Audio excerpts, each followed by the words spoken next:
Hello, my name is Jane Tyson and I'm currently a plant operator at Shell Chemical.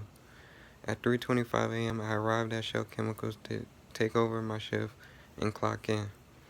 Once I've done that, I acquired my personal protective equipment, made sure that all the other co-workers in my unit was also clocked in, checked on the equipment to make sure that they were stable and intact, and then once I've done that, I managed to cold start the equipment and get the process started in the unit.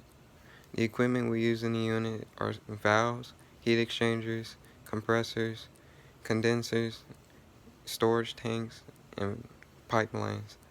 We use the valves to move the feed through the pipelines and through the heat exchanger, which then converts it to steam, and move it through a compressor, which then pushes the gas out and to the final product. As I was on shift, I didn't notice much safety hazards, but as I was getting readings from the gauges in the unit, I managed to see a puddle of water right next to some electrical equipment while I was doing the readings.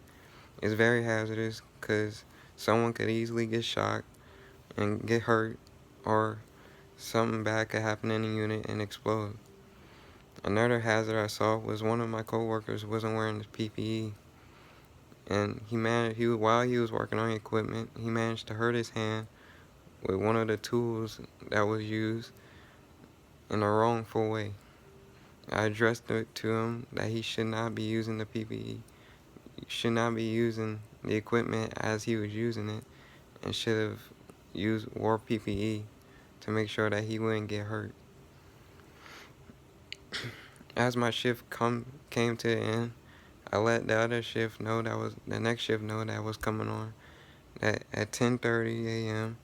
there was going to be a worker coming in, a supervisor coming in to make sure that all the equipment and unit was running stable, and that the workers were communicating well and making sure that the unit was going to run smooth and safely.